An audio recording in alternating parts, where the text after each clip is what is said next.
This podcast is a member of the Place to Be Nation family. Visit us at placetobenation.com, the only place to be in your pop culture world. Mission Indiepossible. Go back to those gold sounds and keep my advent to yourself, because it's nothing I don't like. Is it a crisis or a boring change when it's central, so essential? It has a nice ring when you laugh at the low-life opinions, and they're coming to the chorus now. I keep my address to yourself, 'cause we need secrets. We need secrets back right now. Welcome, everybody, to a semi-surprise edition of Mission Indiepossible. This is Steve Willie. We are going to be doing a little something special, something we've never done on Mission Indiepossible before, combining it with our other popular podcast, the PTBN Live Watch, and we will be live watching random matches from around the world. Japan, United States. Who knows? Who knows where this will take us? We have a couple ideas in mind, and we're just going to free flow, because that's the joy of a live watch, is that we never know where we're going to end up. We never really know what to expect when we put these matches on. And I need at least one person to watch with me, otherwise it would be incredibly boring to just hear my voice talking over a wrestling match. And so today, I will bring in longtime live watch veteran, Mr. Jordan Duncan. Good morning and salutations. Yes, welcome to hashtag Matchstruck4. And like I said, we're going all over the world. Japan, the United States. And nowhere else. Yes. But we are going through Japan via Russia, as we are using a Russian website to watch this match. So our great Russian overlords will be yes. looking fondly upon us. Suddenly we are swayed to vote one way or the other, I believe. Right. I see these Japanese female wrestlers pop up on my screen, and all of a sudden I feel the urge to ride a horse with no shirt on. I always feel that urge, though. So, well, the first match we're going to look at was recommended to us by several people, actually, and it is from Sendai Girls. It is Shirai versus Meiko Satomura, and the reason I thought this would be a great match to watch today was because Shirai just had her last match in Japan before coming to WWE. And rumored that she'll go right to NXT, perhaps be in one of the faces of the Mae Young Classic too. Yep. And then within the last few days, I don't even know if you know this, they have announced that Meiko will be in the Mae Young Classic as well. Okay, I thought I heard that, but I wasn't sure. When I saw the names of who were watching, I'm like, I swear I just read something about her, so that must be what I was thinking. And I have never seen Io. I've seen Meiko. Actually, I just saw her live at WrestleMania. I didn't even realize she was going to be there. She was at one of the things called Pancakes and Pile Drivers. It was like Pro Wrestling Revolver, and sounds delicious. They did literally have pancakes outside for you to have before. I think it started about 10:30 a.m. And she's been in Chikara for King of Trio. She was on a winning team, the Team Sendai Girls, a couple years ago. So I know I had seen her before. I feel like I just came up with a title for a pro wrestling guerrilla show: International House of Pile Drivers. I think. We'd have to change it to B, though. What would be a good International House of Bear Hugs? Yes, Bear Hugs. So we will put the videos embed them in our post for this podcast, so you can watch along with us. It might crash the website. Might give us all viruses, but what we'll do to suffer for wrestling is pretty vast. Yeah, we're all in. Yes. No scalpers on this podcast. Are you ready to start? Yes, I am ready. So I'm looking at a screen that is got some pink and black and maybe a firework right in the middle there. Kind of looks like a video game. Yeah. Yeah, it looks like the load screen, or maybe it looks like the old Titantron beginning for like the DX video for a second. It's the wrong color, All right. So if you're watching with us, click on the link in the info, and we will start it off. Steve, you want to count us in? Sure. Okay. I will count you in. Hold on 1 second. Okay. In 5, 4, 3, 2, 1. Oh, we go right to the image of our competitors.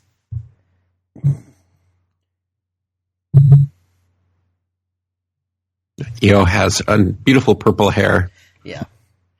Meiko has her hair slicked back as per the usual. I do think the tuxedo-wearing announcer is a long-lost art.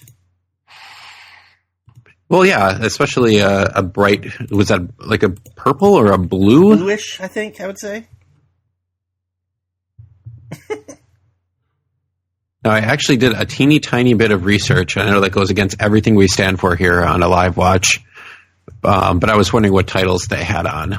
And at this point, Shirai is the Wonder of Stardom champion, and Meiko Satomura is actually the Fight Club Pro champion, which is historically more of a men's title. We should probably not talk about that. That's the first rule. Yes. So are either of these belts on the line? I don't know. I cannot tell. Okay. Well, this star-shaped belt makes me think this is the Wonder of Stardom Championship. Yeah. I will say, I believe this is my first match ever first time ever seeing her in action. Same with me. I have seen Meiko, and I believe Meiko's a pretty famous GIF file. That's her, correct? That I retweeted it a couple months ago, where she just kind of does a moonsault right into someone's knees and bounces off of them like a pinball. Oh, wow. I believe I that's haven't her. seen that. I believe Yeah. that's her. Wow, Io has a... Or, is it Io or Io? I have no idea. But she is definitely wearing a purple... I can only describe it as a purple tiger mask. Yeah, I was thinking tiger mask as well. I mean, maybe because, it's a tiger in a mask, but as wrestling fans, that's what we think of. Mm-hmm. It's actually a really, really cool mask. And just to give our listeners a little bit of behind the scenes, I just lost my spot for a minute because Brad Woodling won't stop messaging me links to another podcast. That's how you shill, though. Mm-hmm. So, And as Meiko comes to the ring, why don't you, as we're waiting, why don't you tell us about your so Brad podcast series you're working on? Brad and I have been going through our favorite video game systems. Well, not our favorite, really every system that we've owned, whether we like them or not, and giving our top 4 games from each system. We just recorded, what did we record? Oh, the Sega Dreamcast. Mm-hmm. That just launched, as we're speaking, it launched this morning. Yep, that should be out by the time you guys are listening to this. I am back to the video now because I don't need a link to that podcast. I lived it. About 3 minutes in. The nice Meiko, thing is my video continued to play while I was distracted. it's amazing how our dear leader, one step below the Russian overlords, can interrupt, and it's just a lack of professionalism. Yeah, he just wants in on this one without doing the heavy lifting. Mm-hmm. He was invited, turned us down. Something about family. Yeah. Listen, you can find family anywhere. It's hard to find Meiko matches. Mm-hmm. Meiko's got a little bit of Shanna Baszler hair, it seems like, huh? Yeah, at Mania, you could see how much the female wrestlers respected her, and like you could see where they were standing backstage from where you're sitting, and all of the women wrestlers were coming up to her and talking to her, and I'm assuming asking for advice. Gotcha. Ooh, a sign of respect, but they were staring each other down. Yeah. It's interesting to watch a match where you really don't know anything about it. I always wonder how much of the story you can pick up on just from diving in, deep diving. We're not just getting our toes in. We're cannonballing into this thing. Not cannibaling. No. Or Hannibal from the A-Team. I'm a big fan of velvet wrestling outfits. Yeah, which I am too. Meiko has. Katsuyori Shibata is the referee tonight, I think. Well, he's going to find something to do, unfortunately. Yeah, right. So when did this match take place? Do we have a? I see April 19th, but I don't know what year we're looking at. This year, 2018. This is a current match. Very recent. Okay. And they've had a match before, and I believe it was either December 2016 or December 2017 that was very much heralded as a kind of a... So on our WWE live watches, we always do most 90s, most this, most that. I don't know if it's culturally insensitive to say like most Japan, but the guy in the Toyota T-shirt in the front row might be my vote. Most Japan 2018. Yeah. A lot of chain wrestling to start, yeah. Yeah, a little chain wrestling going back and forth. I mean, I'm already picking up that Meiko's kind of the power of the two. Right, she got the big kick pads on. Yeah. I guess that'll be our running debate is it Io, Io, Yo? Well, Io's the mood. Well, and I know iOS is the operating system of an Apple phone. So. I think we should give a shout out to Trent Williams this morning. Yeah. He's going to like this match. Yeah. Yeah, I mean, I think he'll be a fan. I don't know where they'll fall on his final rankings, but we'll see. Randomly, there's a blonde woman in the crowd as well. Is that actually in the crowd? Yeah, she's up in the top left. You can't see her always, but she's near the Toyota guy. Okay. I saw one of the seconds as a tag team partner. Maybe it was Meiko. Kenny Omega, actually. I'm not sure. Because it's blonde, curly hair. So this match is starting off very much on the mat. Lots of headlock exchanges, wrist locks, and a couple throws. Slow build to start, but, that's fine. Yeah, just back and forth. I mean, very similar to a... Yeah, it's the feeling out process. Yeah, more of a typical Japan-style start. Mm-hmm. So I really do like the costumes in Joshi. There's more care taken into them. It's very creative. And I hope that she's able to carry that over into her WWE, into her run in WWE, and with Asuka there. I mean, you can see that there's obviously a precedence for it, so I don't see why she wouldn't be able to. Yeah, and even Kairi Sane to a lesser extent with her. With the ship's wheel and the outfits and things. Oh, sticking her knee right in the back. Meiko's. Fighting out of it. Very old school feel so far in terms of how this is being done. I think there's an older woman next to the Toyota guy who just threw back what looked like to be a very large beer. Yeah, I saw that as well. And I'm going right into a commercial here. Oh, really? Okay. It is for Limelight. I saw this one before it started. Not to be confused with LimeWire. Right. What it feels like when your e-commerce platform just works. Oh, so you must have an auto ad because I'm continuing to watch, and I never hit that commercial. Yeah. We're right back. Yep, and we're still we're on the mat. Meiko's in control here. Yeah, Meiko just tried a pinfall on mine here. Oh, yeah, you're about 10 seconds behind me. That's all right. Oh, I see the random blonde woman now. Yeah. She looks like Sally Jesse Raphael. Yeah, she does. Perhaps priming for a big comeback. Yep. In Sendai Girls. Yeah. I don't know. Has talk show host ever been a gimmick that we've seen in pro wrestling? I'm sure some capacity, right? Was it Isaiah Washington a little bit? Was that his name? And very last days of ECW? Yeah. ECW, that was replaced by a show called NXT. I don't know if you knew that. Yeah, you know what? I heard that was going to happen, but I was busy drafting Yuji Nagata to my fantasy wrestling. Okay, here we go. We're starting to speed things up. Some heavy kicks from Meiko. A roll over into a knee for a pinfall attempt. And all of a sudden, the chain wrestling seems to be done with. We're fighting now. Ooh. I just saw EO or IO give a nice double knee to the gut. Yeah, I got to that point. Yep. Yep, I paused it until you said that. And now I think we're caught up with each other. Yeah. The fun parts of the live watch. Yeah, it's interesting how they basically spend the first close to 10 minutes we've watched already on the mat, and now they're just fighting. You know? Oh, Meiko went for the second rope, and I just... Yeah, she got kicked right over that. Oh, I see the second blonde that you were talking about. Going for the dive, caught with an elbow.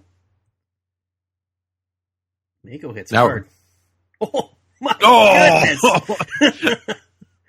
She's laughing. Springboard double foot stomp. I don't know that I've seen that before. And that did not look safe. Io's not exactly a large woman. No, she's tiny. Ooh. 115, 120 pounds. Nice reverse kick just to the face. So Meiko's in the Mae Young Classic 2. Mm-hmm. And do we know if Io's in? I mean, we know she's coming over to the WWE. I mean, it might be a good time to debut her, perhaps? Yeah, I would assume so. Just float over into a crossface. Yep. It's interesting how they kind of just go a little wild for a second, go right back to the mat. Mm-hmm. I don't see that a whole lot. Sometimes I feel like people just get the mat stuff out of the way because they feel like that's what you have to do. Right, it's like a step and then you never see it again, yeah.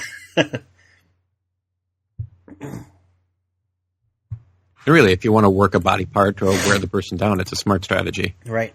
Oh my God. Gosh. Man. Io rolled out of the crossface and just kneed Meiko right in the face. Yeah, she did. Almost like a V trigger without the running start, maybe? I don't... Yeah. And like by holding onto the wrist? Too. Yeah. That's like a big thing in short Japan arm, now. a short arm knee. The wrist control has been pretty big. Yeah. In Japan, where they will zoom in on it to show you. Meiko's hurting from this one. Now putting a lot of pressure on the chest. Oh, God. Oh, Meiko's up. Oh, catches her with a clothesline. Basically did the Vader bomb. Into knees, and then Meiko came out with a clothesline. Oh, lucha style arm drag. Wow, right into a single crab, and she's going to an STF with it? Wow. Very quick. Yeah. Oh. I know Meiko's been around for a long time. I'm not sure how old she is, but...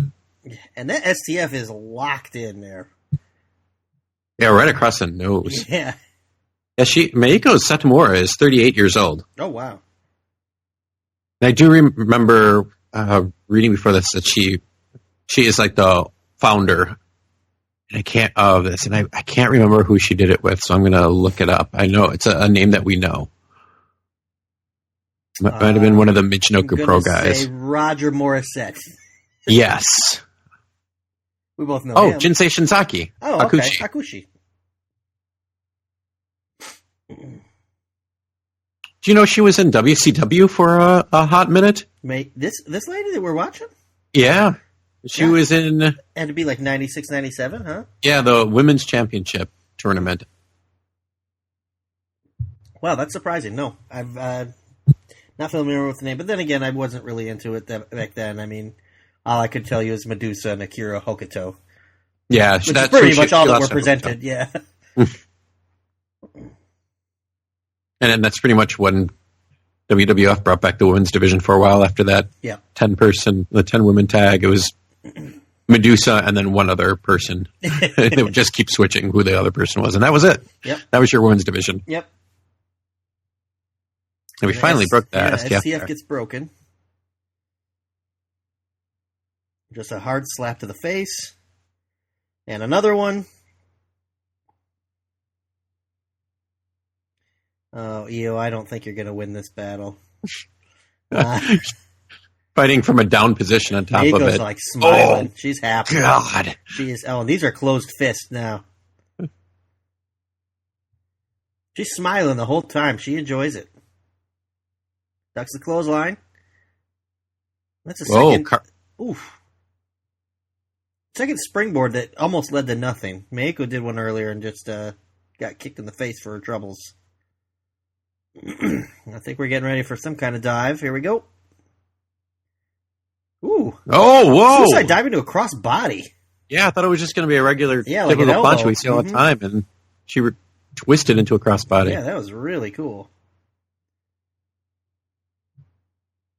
It always surprises me how accurate those dives are. Yeah. Like, you would think that they would be tripped up on the ropes way more often. Especially with their feet, you know? I mean, I don't... It's something we don't give credit to how good professional wrestlers are at what they do. Like, I can't even, like... I was at the movies yesterday, and, you know, like, the guardrail, I tried to walk through it like I'm entering the ropes of a ring, and I still tripped up, just stepping through it, let alone getting a running dive and hitting someone with pinpoint accuracy. When I was younger, I used to do that with fences. I used to try to jump over the top, I was entering the ring that way, and I used to be able to do it. Now I'll start to do it, and I'm like, no, not going to do it. 619.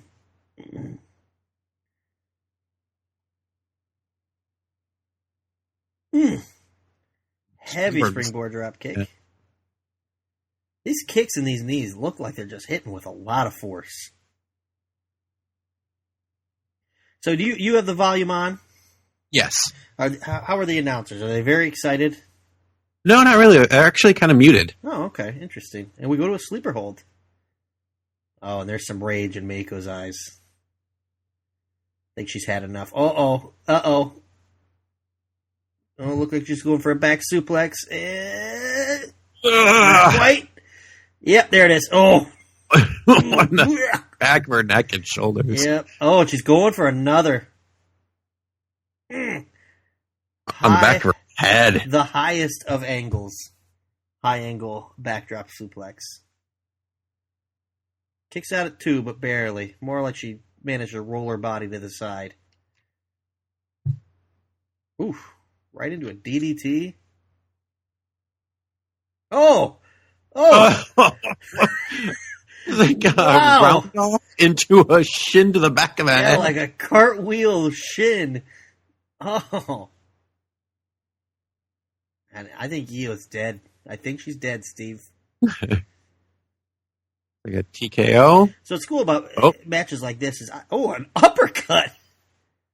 I have no idea what either woman's finish is, so I'll bite on just about anything. Ooh, showing some strength there. A wrist capture German suplex. Yeah, I thought she had her. She had her dead weighted up there for a few seconds before she went over with it too. What's nice is I don't have my play. I don't know how far we are into the match in terms of the video, so I don't know how much longer is left. So I'm starting to think any of these could be the finish. Right. And I don't want to click and bring it up and know, we got 20 minutes to go or something. And one note I made before, like, Io was supposed to be signed last year to WWE, but she had some neck and maybe even heart issues. So clearly those have healed up if they signed her. That's interesting. She kicked out by bridging there, Meiko. Oh, I watched earlier this year. I was like the All Japan Women. Oh, moonsault missed. And this was like early 80s All Japan Women, and it was like the glory days. Incredibly exciting, like Lioness Asuka, and that was how they kicked out all the time. Was like kind of bridging and sliding out. Interesting. That's a lot of bridging. Because the men wouldn't do that, but it must have been. But man, the heat on those matches were incredible. Dump Matsumoto and Toyota's getting excited. Meiko's revving up her engine, so to speak. Do you see the drink in the older woman? Oh yeah, she's going to town. She's going to town. And it doesn't look like someone who would be going to town. No. Probably in her 50s. Well, you can see like the flushness on her face already, so they're having effect. What's funny is she's drinking out of a glass, like in an arena show. Yeah. You know? we're discussing this because both ladies are down and hurting right now. Both struggling to get up. Shibata's not doing much here as a ref to make sure they do. All right, Meiko's up first, and we're going to the elbows. There's a whole slew of grandmas in the first row. Now, what do you think about this as kind of a Japanese trope where almost every match kind of has to go to the elbow versus elbow spot? Right. Or forearm versus forearm. I don't know how I feel about it. Oh, there's another uppercut. Oh, spinning kick right to the mouth. You know, I've been saying Meiko is smiling. I think she just shows her teeth a lot. Yeah. But they're very, very white, though. She takes good care of her teeth. Oh, just murdering her with kicks in the head, and Heo just rolls to the outside dead. Nice kick right to the side of the head. Oh, they're spraying her with the cold spray out there. Or possibly bug spray. Maybe there's a lot of mosquitoes. Yes. We need more cold spray in American wrestling. Yeah. So, are Io's legs taped? Is that part of her gear? It almost looked like one of her legs would have been wrapped up. I was wondering if she was just wearing like tights or pantyhose. I know a lot of women do that now. They kind of stay in their outfit. Yeah. But it almost looked like there was some tape on her left leg. Yep. Yeah, when they did a close-up earlier. Oh. They're right in the crowd. Poor grandma. Oh! I think they're getting some of the seconds to help out a little bit, but she was sitting on some people's lap as she's getting kicked. Kicked and falling into the lap. Oh, that's... Oh, it's kind of like a Dalton Castle type. Yeah. You know, thrown in the ring and spin around and give her a kick. Yeah. Kick didn't look like it had a lot of force to it, but... Mm-hmm. I'm digging those track pants with all the stars on them, though, that second's wearing. Uh-oh. Uh-oh. Uh-oh. Whoa! Nice moonsault. She almost caught her with the knee. Moonsault from the top to the floor. Yep. By you. It looks like someone's recently watched There's Something About Mary with the hairdo right there. Yes. That was her partner, Meiko's partner in Chikara. It's kind of like a wild and crazy. Yeah, she almost kind of looks like she's going for like a bull Nakano or Nakano. Or Scott would say. One of the other tropes that I don't like in Japan a lot is the 19 count. Yeah. It seems like there's a few on every single show. Yeah, John Pollock and Wei Ting were talking about that on one of their reviews, how in Japan it actually kind of works as a near fall sometimes. But if you try that in WWE, nobody ever really gets invested in the 9 count, you know? Yeah. But it is overdone, I would say that. Palm strikes. Yeah, right into it. Oh, kind of like a Angel's Wings from Christopher Daniels. I thought she was going to drop her in a pile driver and murder her. Oh, she tried stepping over her again and didn't get away with it this time. She stepped right over her to do that moonsault, and this time, Meiko with a Pele kick. Oh, she's trying to finish. Nope. Io reverses. Oh, she just got that cinched in. Dragon sleeper and lifting her up. Tombstone? Wow. Oh, dragon sleeper into her. Oh, so mean. I know. Oh, and another kick. Had to block the moonsault, then gave her a Pele when she was on the top rope. Yeah. She keeps. I think that's her move. She's tried to. That's the third time she's attempted this move. First time she's hit it. Let's see if that does it. Like a Death Valley. Yeah, but she kicks out. I would say first match watching. I'm guessing that's her move because they built to it for. That's her third attempt. First hit. Oh! Oh no! He went to a commercial for me. Oh, so this guy in the mullet. I hate him. So as we come back. She went for what looked like a shining wizard, then turned it into like a top of the head, full leg extension kick. I'm going to pause where I'm at until you get back there so you can watch it for yourself. I'm going to have to find this commercial, and send it to everyone because we can live watch that next. Yeah. Oh, geez. Okay, now I just saw it. Yep. And she stepped off her leg and kicked her with an axe kick right in the head. On the skull. And she's covering her, but the ref isn't counting. The bell just rang. Oh, we must have time limit. Time limit. Yep, 20-minute draw. Wow. And she would have had the pin there. I think so. Because Io is out cold. I think so. Yeah. That kick was incredible. It's like you said, a shining wizard where she stepped off the quadricep. Yep. Wow, time limit draw is another thing we don't see very much anymore, huh? No? I'm surprised it was only 20 minutes. Yeah, it did not feel like that long at all. So overall, any impressions? I thought it was excellent. Yeah, I thought it was amazing. I'm excited about both women moving forward. Now, a lot of times when somebody gets signed to WWE, I have mixed feelings. You know, like a Keith Lee, my personal opinion is I would rather he stay in the Indies because I think I see him more there. But these ladies, this is the first time I've ever seen them. So going to NXT is probably going to give me more opportunity to see them. So in that sense, I'm all for it. It's kind of a case-by-case basis for me. So, yeah, I'm looking forward to seeing both of these two wrestle some more.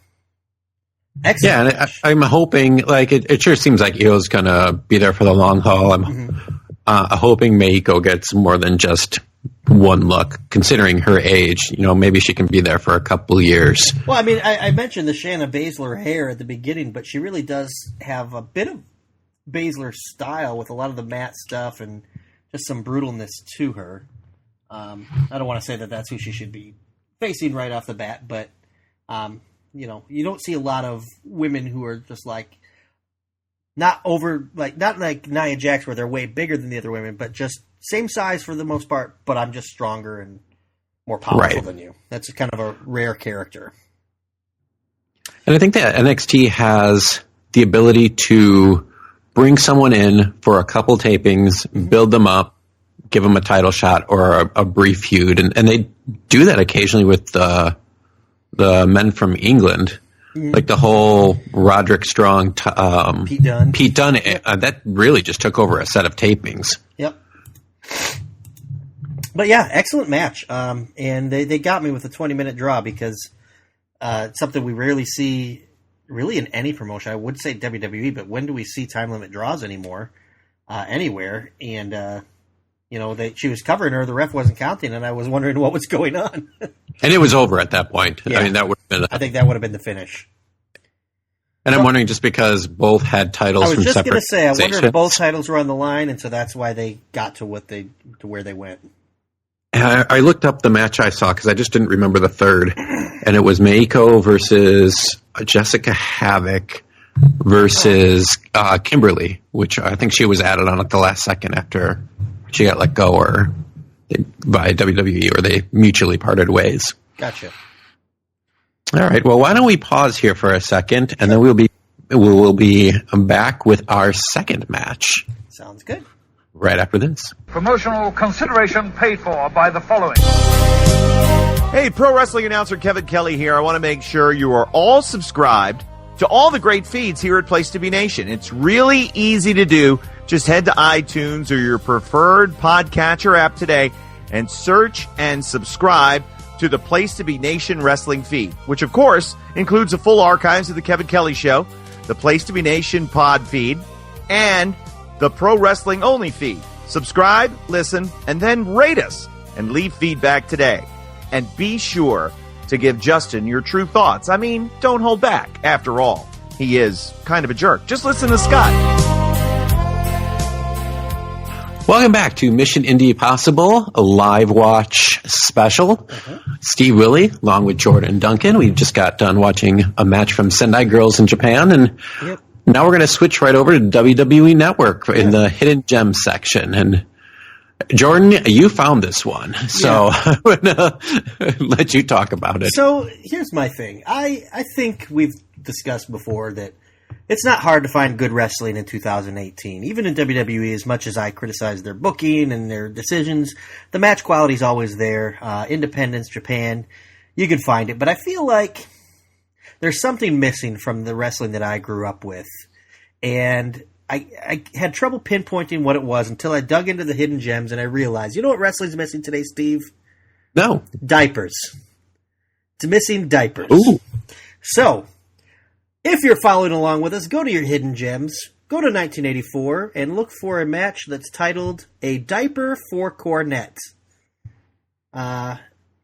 Jim Cornette, a guy who famously thinks that comedy and wrestling detracts from it, apparently is willing to wear a diaper if he loses this match or his team loses this match. So, interesting. Money doesn't equal money. Yeah, I guess maybe it's very serious. Maybe he's got disease. Maybe he's forced to wear the diaper, Steve. Who knows? But we're going to be watching a tag team match. Cowboy Bill Watts and Stagger Lee are taking on the Midnights, and I assume that if the Cowboy and Stagger Lee win, Jim Cornette's wearing a diaper, and I'm excited to find out. I will get to the beginning of this. We got the. I'm so excited. I might be wearing a diaper myself at this point. Now, I'm not going to say the name of the organization because I don't think they want to be associated with a wrestling podcast. But my wife works for a major company that makes diapers, and I'm wondering if there's a branding opportunity there that. Yeah, I mean, maybe produce diapers for wrestling, and then have the big logo on it, and parents will see them and they're like, that holds up pretty well on the Jim Cornette, and so I want to have that for my baby. I mean, I feel like diapers is kind of a missed opportunity in the wrestling business because you hear so many scatological stories of backstage and things like that. You'd think that perhaps diapers may have prevented so many problems over the years. Oh, just a deterrent to Randy Orton alone. Yeah, and Andre the Giant, Bad News Brown may not be so angry if Andre had been properly diapered. All right. Well, I got past the WWE Network ad for Tap Out, now available at JCPenney. Does anyone shop at JCPenney anymore? I only buy my diapers from there. Oh. So I am on. It looks like it goes straight into the match. Yep, we go right into the ring. No entrances, nothing. Who needs that stuff? All right. Are you set to go? I am good to go.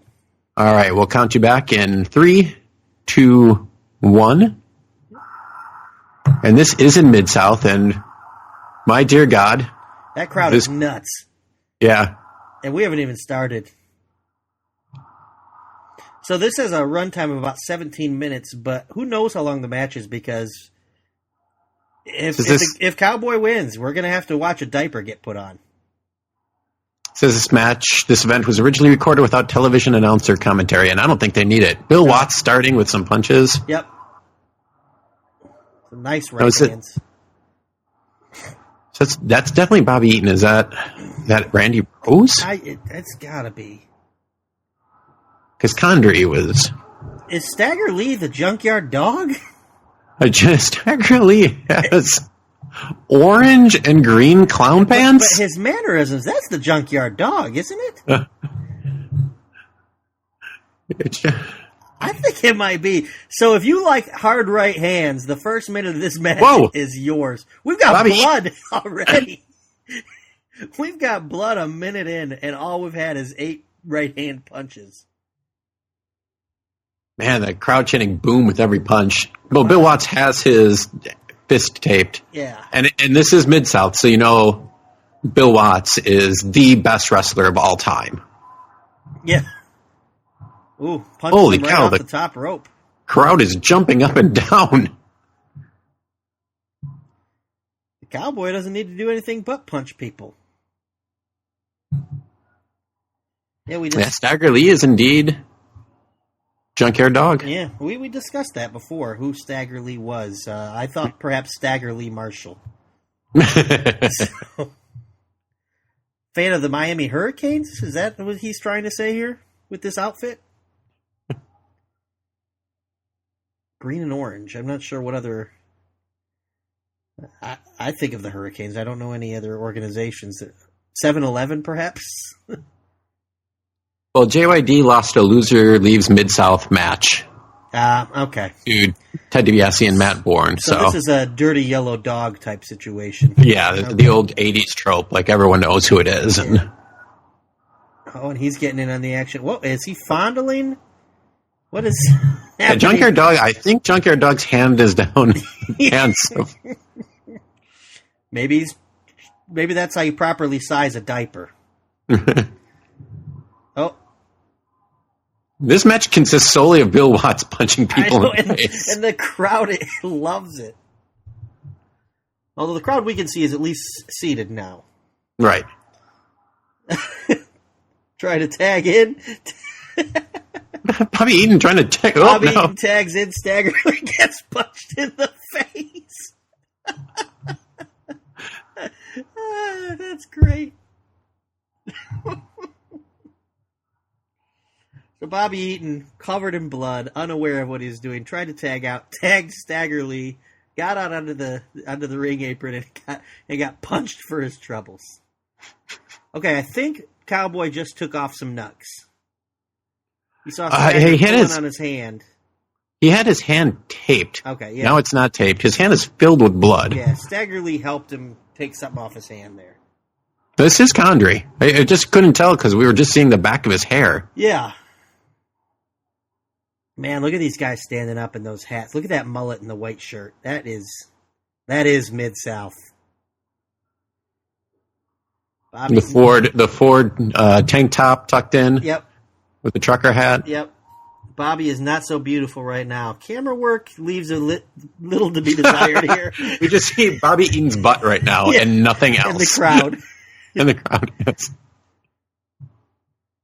Staggerly must have been tagged in. Oh, yeah, that's Junkyard Dog. That's for sure. Yeah. Midnight Express have not got one move in yet. No. They're just bumping. Bleeding, bumping. And I don't actually... Oh, there's Jim Cornette. Yeah. Yeah, I spotted him in the powder blue at the very beginning. I do like Bill Watts selling his fist over and over again, which I guess after you punched 30 times, your fist is going to be sore. The stagger is... Oh, an eye poke. Bobby Eaton's like acting like he doesn't even know where he is. He's just, no pun intended, but staggering all over the place. Hey, he hasn't made the tag out yet either. I mean, Condrey's taking some beatings, but not because he was tagged in. This has been all Bobby so far. So, Bill Watts is brilliant. Would you say the style here is slightly different from our first match? Yes. What if I told you... Oh my God, he still can't get a move in. Hey, first offensive move. A jumping knee. What if I told you this match actually has the same finish as the last match we saw? Where Stagger Lee hits the Shining Wizard into the extended top head kick on Dennis Condrey. I looked that up as in between the break. It was called Scorpio Rising, that move. Very cool move. Oh, Cornette's in there. Cornette's getting some tennis racket shots. He's got more offense than his team has at this point. And the reason I said Bill Watts is so brilliant, he books himself to be a megastar. Yep. All he's done is punches. And then he's taken like one half bump. And now he's, quote, selling. Yeah, just laying on the ground. Resting up from all those punches he threw. Yeah. Just taking kicks to the back as he's laying. And I would say he's probably the better worker of the two people on his team. Yes. In terms of match quality. I mean, worker is a broad term. I mean, Junkyard Dog, for all the criticism we give him, was quite the star. And it looks like he was being choked. Okay, I thought he was... Couldn't quite tell if Condrey was in pain or what was happening there. Midnight's in full control at this point. One of my favorite wrestling tropes is when the first 8 minutes of a tag team match and they're just all going at each other with no rules, and then all of a sudden 10 minutes in, the ref's like, okay, 1 in, 1 out. Yeah. All right. All of a sudden. Break it up. Or I think this is in the TakeOver match. It was like a 3-way tag with Authors of Pain and Undisputed Era and Roddy and Done. And the whole match, all teams are in, and all of a sudden, one of the authors of pain just steps out and then tags back in immediately.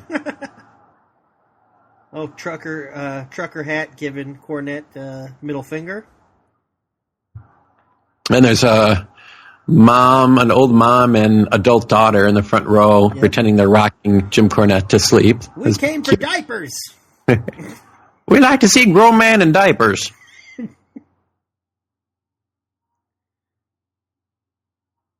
Stagger reaching, thinking maybe he can reach Watts from there.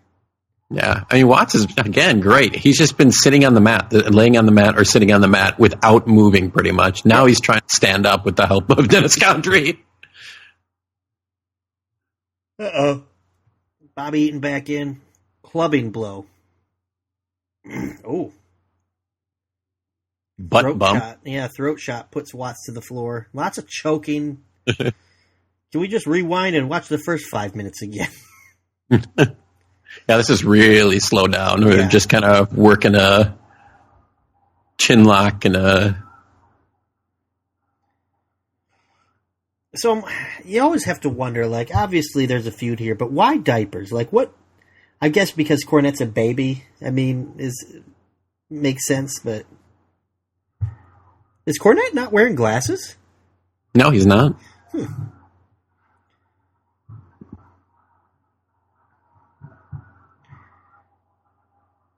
We got a full-on cowboy hat in the front row.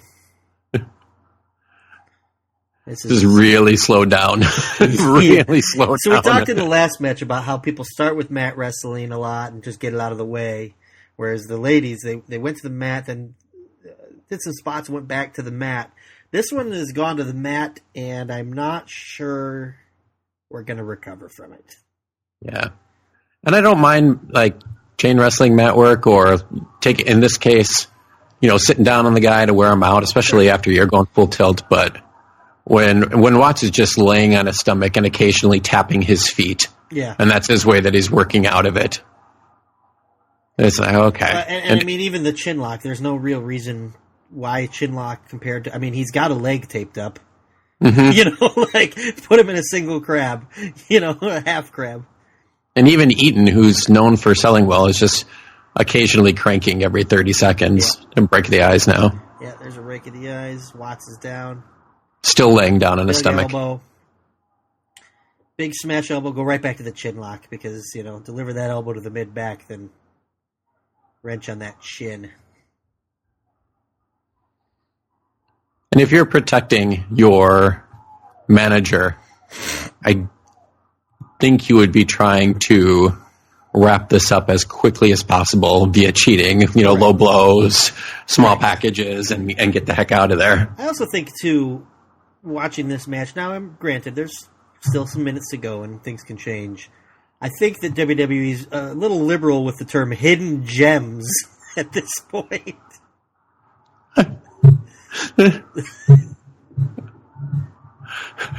I texted my wife as we were watching this, since there was a 2-minute long chin lock,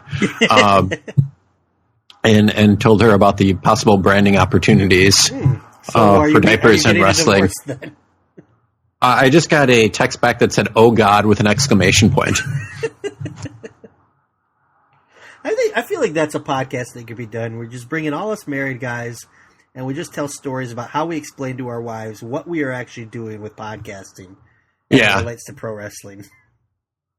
I've tried to get my wife back into watching wrestling just occasionally, and it hasn't happened. So I am totally 100% convinced. Hot tag to Stagger Lee. But the referee didn't see it. And Cornette chooses to go to the stomach with the tennis racket. And the ref saw it, didn't do anything about it. Now actually letting Stagger Lee come in without the tag, even though he was just chastising him. I think he's going to get disqualified. Double noggin knocker.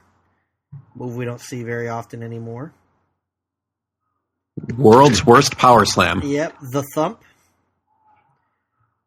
Is that Braun Strowman under that mask? Oh, Cornette tosses the tennis racket. Eaton hits Stagger Lee in the throat. Right in the throat. Are we going to get an Alabama? No, he's just going to go for the cover. Now, Bob Eaton has a pin, and the referee not seeing it. Who's legal in this? Stagger Lee's not even legal. You know, there's a great debate in wrestling about how much a match is laid out and just letting guys call it as they go. And I think this is an example of, maybe just lay out the whole thing ahead of time. Cornette handing cocaine, I believe, to Bobby Eaton. Yeah. Oh, and it backfired. A face full of coke. He's going to need that baby powder if he gets that diaper on. Is he going to win off a body slam? Oh, my gosh. He did. Oh, my gosh. Now, the crowd loves it, so it did its work. Yeah. I'm looking at Pro Wrestling Only, and the two people who reviewed it, one I believe is Marty Sleaze. Okay. 4.25. What? Out of how many? And then the next person, 4.5. Out of what, 20? Is that Magnum TA celebrating in there? That is Magnum. Who's the older guy in the Nelson Mandela, I think. Pope John Paul. Why is Ernest Borgnine in the ring? Abe Vigoda ready to put a diaper on. It looks like Abe Vigoda in drag. It's the Grand Marshal of Ceremonies. Official diaper administrator. No, now Magnum and Bill Watson, Stagger Lee have Cornette, and they're just beating up on him because they're big bullies. Is this guy the great and powerful Oz, perhaps? It could be. Cornette trying to get out for the 8th time. Could be Betty White with a shaved head. He's really milking that crowd by standing motionless in the corner. This is not a diaper, by the way. No, this is like bed sheet. It's a bed sheet. And what has he got in his left hand? Is it a baby bottle? Oh, a giant, oversized baby bottle. Yeah. Now, if they did this today on Raw, I feel like it would be done better because they would have put the money in to produce a giant changing table up on the stage. Like Jim is accepting his fate. Jackets come off. Question is, will he go fully nude? I don't think so. Oh, and Stagger Lee's putting on the suit coat. I don't think that's going to fit. To quote Tommy Boy, fat guy in a little coat. I'll give him the tie. Yeah. Jim Cornette selling this like it's the worst thing in the world. Yeah. Oh, he ripped his pocket off his shirt. Bill Watts ripped his pocket off. Jim's got the shirt off. Oh. What is that? If you just turned it on now, this would... Like, if someone walked into the room as I'm watching this, I couldn't say, no, they had a wrestling match, and now he's got to wear a diaper. I don't think... Oh, schoolboy! What's happening? Oh, Cornette is a... Funny does not equal money. Oh, it's not the diaper. That's the sheet. This needs to be sanitary, this diaper. Mm-hmm. Bill Watts can't figure out how to fold it. It's literally just a bed sheet. Yeah. Probably taken from the hotel. I thought for a second they were laying the sheet down and a diaper was going to be administered, but nope. Yeah. And ironically, Jim Cornette's underwear is far more embarrassing than the bed sheet. Oh, his baby powder. Yeah, a whole thing of it. Yeah. Is that the safety pin, perhaps? They're not going to circumcise him, are they? No, Stagger Lee does have a giant baby bottle. Yeah. I don't think this would play well today. No, this is some sort of odd fetish that they're getting way too much pleasure in doing. Keep in mind, folks that are listening, Jim Cornette believes people like Kenny Omega are ruining wrestling. Yeah. And that Colt Cabana can't draw a dime because no one wants to see comedy in wrestling. And he kept the bottle in his mouth for about 7 seconds. Yeah. And he's currently wearing a really missized underwear, a bed sheet that's really like a toga, and a pair of black dress socks. Asking him to parade around like a woman. He understands that diapers are for children, right? Did he just the heck just happened? I have no idea this what's going on. This is sexually fetishized. He just staggeringly just kissed him straight hard on the mouth while he's supposedly wearing a diaper. As Bill Watts is asking him to parade around like a woman. They know what diapers are for, correct? Mm-hmm. Well, let's hope this one stays hidden. Oh my. And that's about it. Next episode, Blood and Guts. That was something. I apologize. Well, I guess that. I mean, we look for the weird, wacky, and wild. Yeah. And in a way, that was a hidden gem. Yeah, for us. I mean, if we were rated as a gem, like maybe as a rock. Yeah.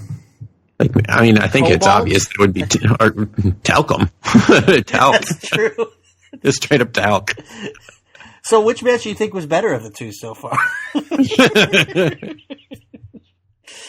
I had talked to our buddy Glenn Butler about if we just went through all the hidden gems and rated them on the Mohs scale of mineral hardness. Oh, we could do that. Yeah. Like as the 10, basically a 10-star scale. Yeah, let's do it. Okay. And ironically, talc, I've used it ironically a lot, but I'm going with it. Define it as a value of 1 on the Mohs scale of mineral hardness, which is the lowest you can get. That's exactly what I think we would rate this match then. For people who are going, I have a feeling we're going to get some pushback on this, but man, it was a great first 5 minutes. Yep. And then it ended. We'll just say that's what happened. But if you like masked men kissing other men in bed sheets, there's probably other things you can watch. That are supposed to represent diapers. Yeah, there's probably other things you can watch. But this is not where we're ending today, Steve. We're not going to end on a low note, I hope. No, we're going to end, well, a little bit on a high, a little bit on a sad. Yep. The week that we're taping this, we lost one of the greatest big men of all time, Vader. Mm-hmm. And we wanted to do our own little hidden gem, and instead of doing maybe New Japan or WCW, and we can mostly forget about his WWE run, we are going to take a look at Vader versus Satomura in UWFI, which is kind of like a shoot type promotion. Are you loading yours up right now, or okay? It will just take me a second here. This is you can find this on YouTube. Yes, and we're going to give the listeners a minute to look that up. Just search Vader Satomura.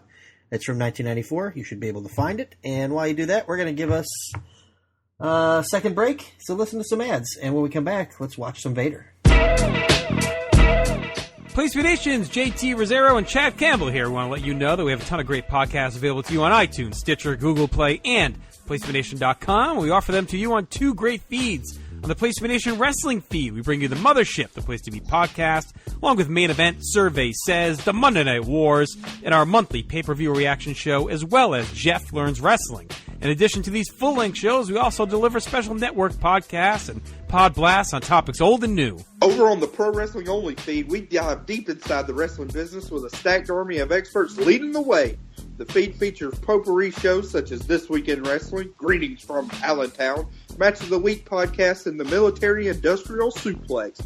We also have shows that focus intently on certain topics like Through the Years, Worldcast, Strong Style History, Strong Style Story, and Mount Olympus. Plus, the feed has the full archives of legendary shows like Titans of Wrestling, Where the Big Boys Play, Letters from Center Stage, and Letters from Kayfabe, plus much more.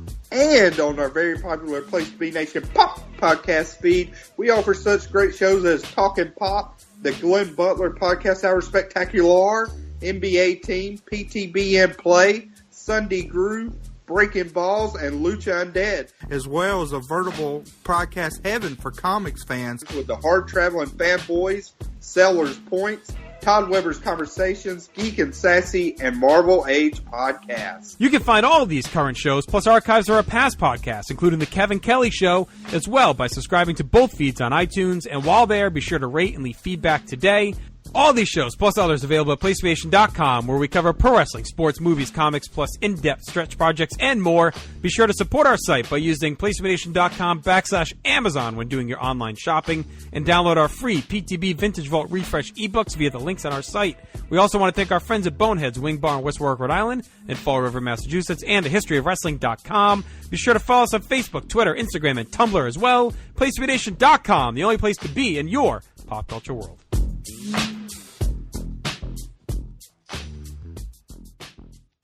We are back, and as we said, going into the break, Mission Impossible live watch party. I'm here with Jordan Duncan. This is Steve Willie, and we wanted to watch a little Vader.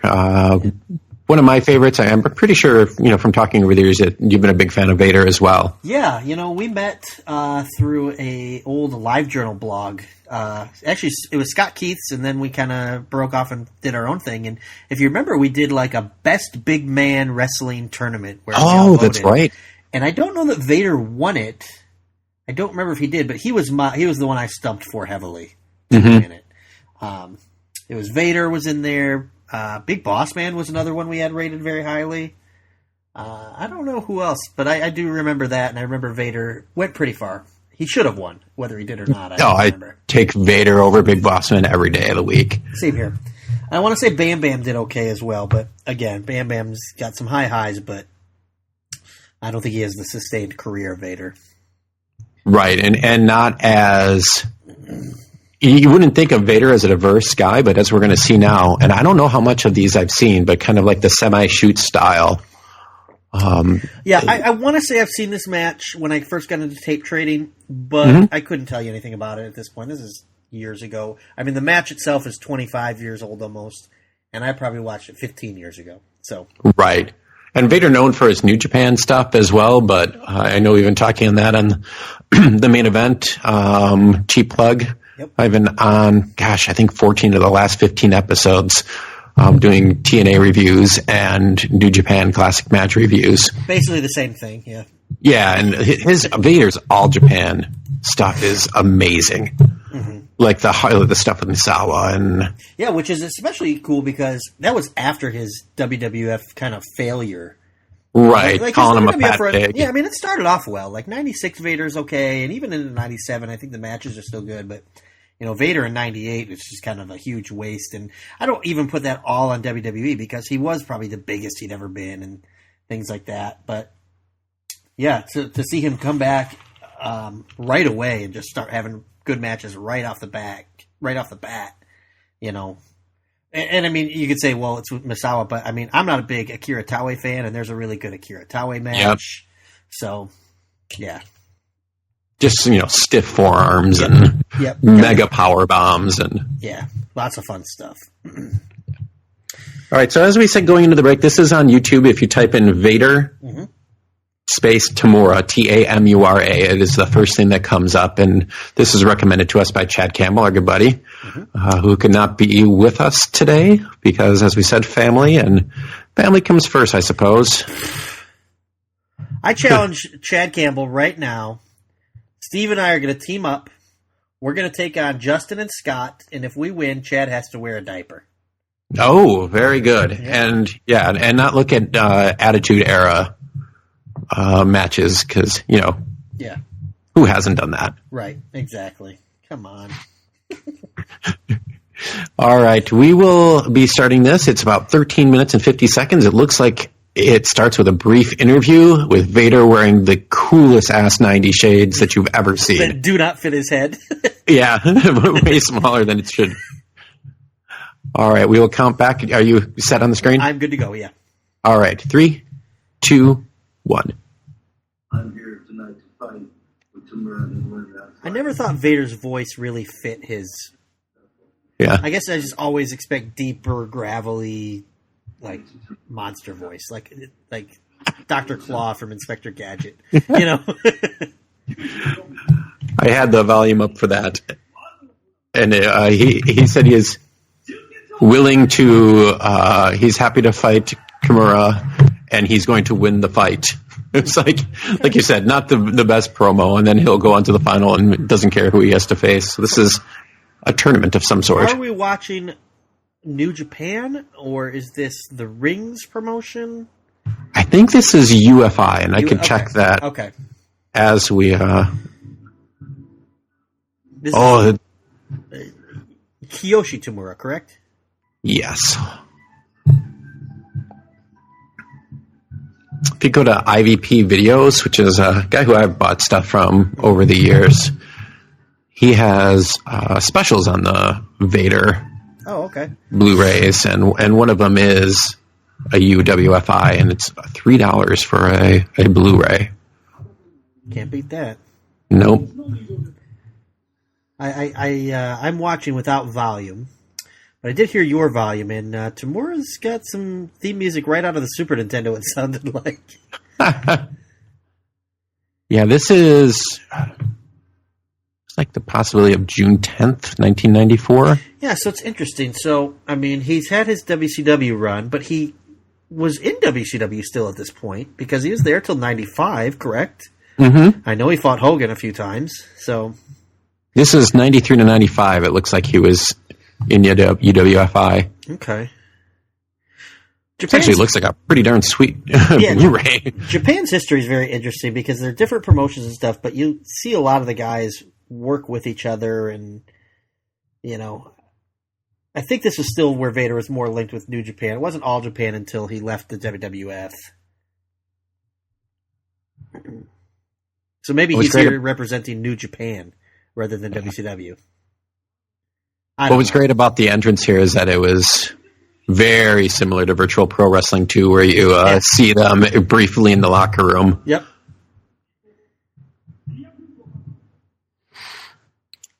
Be interesting to see. I've never seen UWFI before, and I wonder if it is like a work shoot, because I think we're going to see some heavy leg kicks from Tamura. That's my guess. Yeah. Oh, yeah, they announced him as from WCW. Okay. Yeah, I heard that.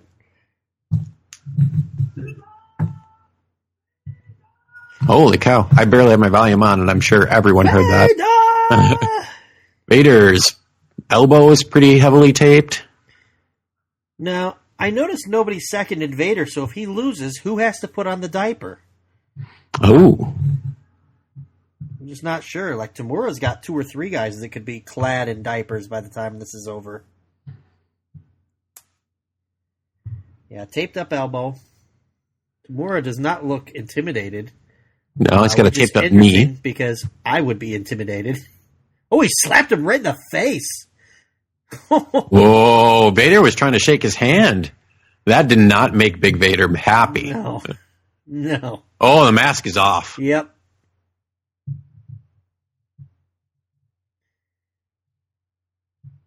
Okay, here we go. This could be anything. I mean, this could be a lot of strikes. We could be spending a lot of time on the mat. As I said earlier, I want to say I've seen this match, but I can't guarantee it. And if I have, though, it's been over a decade. Yeah, Kimura's looking to kick there. He's looking for the kicks. I wonder who would win in a real fight between these two. Yeah, I mean, like a sanctioned fight, or like they're backstage and they're mad at each other fight. They're backstage and they're mad at each other. Yeah, I mean, if Vader threw a punch right away, it could be over. Yeah, I feel like if the space is small enough and Tamura can't move around, I don't know that he's got much of a chance. But I would be intimidated no matter what my background. Oh yeah, I mean, yeah. Well, there's just one swift strike from Vader that kind of staggered him a little. Stagger lead him. Yeah. Tamura's strategy is just kick the thigh. Yep. Which is an effective strategy, I mean. Trying to lock out that leg. But Vader is padded down there. Yeah. And so he's showing no signs of feeling anything. Oh, there he stretches it out a little bit. So Japan had this weird fetish for a while where they would take like MMA guys and put them in the ring with professional wrestlers, and the professional wrestlers would just get slaughtered. And that, in a way, that really hurt New Japan for years. in the long run. In the short term, of course, those guys were big stars. Okay, we're finally locked up a little bit as Tamura has a leg, but okay, it says 14-15. Are we keeping score? Oh, maybe it's a rope break? Oh, could be. Yeah, could be. 15 rope breaks seems to be a lot. Yeah. Now, I know some of the old Japanese, I don't know that UWFI was, but they had, did we just get a replay? Yeah. Okay. They had like rounds, like 3 to 5 minute rounds. I don't know that this one, I know the Rings promotion had that. Mm-hmm. Not a lot happening just yet. Just some hamstring kicks. Yeah. Big ham hocks being kicked. I'm waiting for Vader to pull out the handspring shin kick to the back of Tamura's head. Oh, Vader's got him in the corner now. Oh, liver punch. Oh, Tamura's fighting back. Some quick hands and a big kicks to the legs. And try to hit him in the head. Vader shakes it off. Yeah. Here's the replay of that. None of those hands hit, but the legs and the kicks did. And he's trying to get that leg again. Oh, Vader down to one knee. And Vader loses a point again? I think it is a rope break. Yeah. I wonder if no one told him the rules. It was like the Ring of Honor, the pure title matches where you would lose rope breaks and some of them didn't realize it. Ooh, and that one hurt Vader. That leg kick got him wincing. Yep. No, he's wincing on those kicks now. And we're going to see it again. It's a very odd production. Yeah. Like, it doesn't even make it look like... He's going into like a heel hook there, huh? Yeah. Oh, he got it. No, Vader's kind of rolling out of it. Into the ropes again. Down to 12 rope breaks, people. Yeah. Your last 12, Vader. Use them wisely. Wasn't there a match in WCW that Dean Malenko had to lose because of some odd rules that no one told him about? Yeah, that was just before they all left for WWF. It was like catch can. I think it was probably, I want to say against Kidman. And he left the ring and that like disqualified him. Oh, Vader just clocked him. He just clocked him, man. 12-12. Wow, a knockdown's 3 points, I guess. Oh, okay. So if you get to 0, it's over? Maybe that's when you got to wear a diaper for the rest of the match. Well, Vader might be wearing a diaper anyway. Yeah, I mean... See, I don't think there's anything wrong with wearing a diaper in the match because it's one less thing to have to worry about being distracted with. You got somebody locked in like the camel clutch and you just got to go to the bathroom really bad. Do you let him go? If you're wearing a diaper, you can just do what you got to do. Oh, Vader threw a punch and fell down. Yep. Which is actually, it might have been on accident, it might have been on purpose, but makes sense with his leg hurting. Yeah, Tamura's really going to that leg. Vader's going to use another rope break.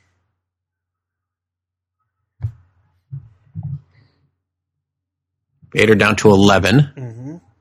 If he just hits a couple more punches, though, he's going to have a commanding lead. Yeah, I'm surprised Vader's not throwing haymakers. Yeah. Well, he's fallen down when he doesn't connect with them, so... Yeah, earlier on in the match, I meant. He's really walking on that leg pretty gingerly at this point. But it's hard to tell the crowd, like, the way it's lit, but there's definitely some open front row seats. Yeah. And they're locked up now. Oof. Vader's hitting him. Is that a knockdown? Oh, he got her up right back away. Oh, not that he time. He went down again. It's 11-9. Interesting concept here. Or maybe it reminds me of... Go ahead. It reminds me of something like the 70s, like, like an Inoki against Andre the Giant, where it's kind of a mismatch. So they have weird rules and... Ooh. Oh, now... Ooh. Okay. I don't know. This is a match that does a good job of blurring the lines of reality and scripted. Yeah. Vader just appeared to be like very upset and just swung as hard as he could there. Vader's a little blown up now. Oh yeah. Oh, he's going for a slam. Oh. Does that count as a knockdown? We'll find out shortly. Yeah, it did. It's 11-3. It's kind of like the world's strongest slam without falling on top of him. Vader with a commanding lead now. It's 11-3. Just needs one more knockout. I'm just wondering if, old death matches in Japan. Oh, he's going for it again. Oh, that should do it, right? I mean... Whoa! Uh-oh. Oh, he's back up. Powerbomb him. Yes! Whoop! Now you're dead. Yeah. That will do it. He lost his last 3 points, and he's done. Yep. It's kind of like Hearts in Zelda. He's out. Yep, winner. Okay. I was hoping he'd finish him off with a power bomb. 7 minutes, 14 seconds, TKO. Very interesting concept. It would definitely not work today. No. I mean, basically, if you hit a move, you'd have to start with 100 points. I mean... Mm-hmm. And it would expose... Yeah. Oh, they're trying to interview Vader. But where it was good is, like, I mean, when he started throwing those shots, it looked like he was really throwing those. And maybe he was. I don't know. I mean... We had a history of being pretty stiff on those forearms. The ring announcer was immediately trying to interview Vader. He's checking on Tamura. He's clapping for him. Some sweet Jordan Lowe's that one of the seconds was wearing. Vader's looking for that handshake now. Oh, and here he got it. He got it. Which is nice after Tamura disrespected him. Yeah. So they play it off like almost like a UFC fight just ended, you know? Mm-hmm. That's usually how it works in UFC. You smack each other around, and then you're best buds. So Tamura is the CM Punk of this match. They have in WXW, the German promotion, they have a event called Ambition, which is like a one-night tournament, and it is... Sounds ambitious. Yeah, it does. It is very similar to this style in that it's like a work shoot. The matches are under 10 minutes. It's knockout or submission only, and it's completely a different style than... Yeah. They'll do wrestling moves. But yeah, it was very odd. So I mean, this is interesting, but I could see why you'd go more with the wrestling we're accustomed to. Mm-hmm. I mean, this one just started. The drama just started, and that was it. You know, like that was the end. Right when it started to get interesting is when it ended. Yeah. Yeah, WXW Ambition 9, which was from March 10th, 2018. I would recommend checking out that show. It's just kind of interesting. I remember it being only 2 hours long, so it's a quick watch. And there was Matt Riddle was in it, Timothy Thatcher was in it, Walter was in it. There's David Starr, Mike Bailey. So kind of a who's who of indie wrestling. I let YouTube keep playing, and the related video that came up is a tag with Gary Albright and Yamazaki taking on Vader and Big John Tenta. Oh, wow. That is a lot of beef. A lot of beef. If you don't know Gary Albright, he was like he had a look Williams, of Steve Williams. Yeah. But also like Kenny Powers from Eastbound and Down. So. Like a wrestler. Oh, I see this too. Kind of a wrestler from Nebraska. Yep. He's like a step down from Steve Williams, I'd say. Yeah. He passed away quite some time ago, which is why you don't hear him talked about it. He was in All Japan for a stretch. Stampede. Yep. Suplex guy, you know. But anyways, yeah, so that was an interesting match. I do think Chad made a good choice with that recommendation. We've watched 3 very different things today. And that's and we've talked about this so many times before on live watches. That's my favorite thing to do. It's just I'm not a big fan anymore of just sitting down and watching complete cards. Sure. I'm more like, hey, let's watch a couple matches of this, move over to a couple matches of this, and it's so much fun, and it's obviously more fun to do it, with friends in a way like this. Yeah, I think this is a perfect format to watch Jim Cornette wear a diaper. I mean, you've got somebody to mock it with. I don't know that I'd watch that alone. Well, we went from a strong style Joshi match from 2018 to a 1984 Mid-South match that was more of an angle to a 1994 worked shoot style with the now late Vader. So, I mean, you can't get much more diverse than that. I think match of the show, in mine, and easily Meiko Satomura versus Io Shirai. Yeah, 100%. I mean, they blew me away. That was great stuff. Yeah, and you can totally understand why both of them are getting looks from WWE. Any who was your favorite performer? I think I liked Meiko. Yeah, that was who I was going to pick too. Like I thought I was expecting to like Io the most. And Meiko was great with her kind of unique strikes and really stiff submissions. Yep. Especially, too, like in the Joshi world, and I guess even in like men's wrestling, as I talked about briefly, usually when you see like the powerhouse, but especially in Joshis, it's like the Bull Nakanos, Nia Jax, like these big ladies, So it's kind of cool to see somebody who's just kind of the same size. I mean, she's a little wider than Io, but she's not overpoweringly, like, doesn't stand taller over her, but she's just presented as so much stronger and more powerful. Right. So I thought she was really, really good. Who was your least favorite performer? Gosh. I want to say, like, my gut instinctively says Stagger Lee, but I think it was Bill Watts. I think so. I think the reason why Stagger Lee really wasn't in there much, if he was in there more, I'm sure he would have gotten it. Right. The fact that Bill Watts was in there for the most of the match, and all he would do was punches, and they were good punches. Sure. And then, for several minutes lay on the mat and do nothing but kick your feet. Yeah. Oh, wait, no. My least favorite performer was the Wizard of Oz or whatever. the diaper Grand Marshal. I have no idea who that was. He did nothing to like work the crowd. Like he could have been waving that sheet around, showing some excitement. Instead, he just stood patiently in the corner, waiting for Jim Cornette to undress. I think I've settled on a combination of George Gershwin, the Riddler from the original Batman, because that was kind of like the outfit. Yep. And then in later years he kind of looked like that, and like I said, like a shaved head Betty White. Yeah, or almost like Alfred Hitchcock too. He had the shape of the body shape of Alfred Hitchcock. So I don't know.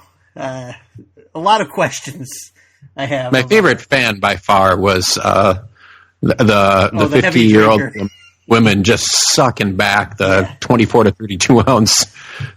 Beer. Yeah, it is funny. Like when you could see her, like you could legit see her face was flush and the redness in her cheeks. She was having a good time that night. And I cannot recall seeing front row fans at a Japan show like drinking. No, yeah, neither can I. Huh.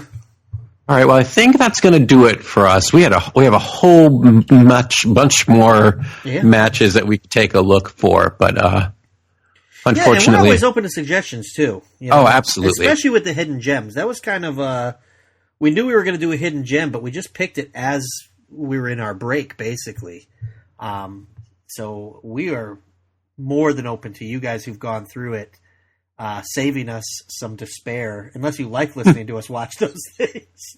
But yeah, if there's something you think would be fun to hear people talk about and watch with us, let us know. Yep, you can hit us up on, man, I'm going to forget the name of the Twitter account now. Is it Place Number 2B Nation? I believe so. Yep, you can hit us up. For those who hang out in the Facebook chats, you can hit us up there. Yep. Hey, also we set up a PTBN main event Facebook page. It's already starting to get close to 100 people in just a couple weeks, and we'll put some of our matches in there. You could also privately message Steve and myself, and we can give you our Pokemon Go friend code. Oh, absolutely. You trade us Pokemon, we'll watch your matches. I think that's fair. Shinies and legendaries, looked for. Region exclusive, so if there's anyone from Australia or Europe that's listening. Stacy, are you out there? Yeah. Callum. Yep. Our guy Callum. We need Mr. Mimes and Kangaskhan's, please. All right, well, for Jordan Duncan, I'm Steve Willie. Thank you so much for watching with us. Send in your requests. Send in your love. Send us your Pokemon. We gotta catch them all. Please don't send diapers.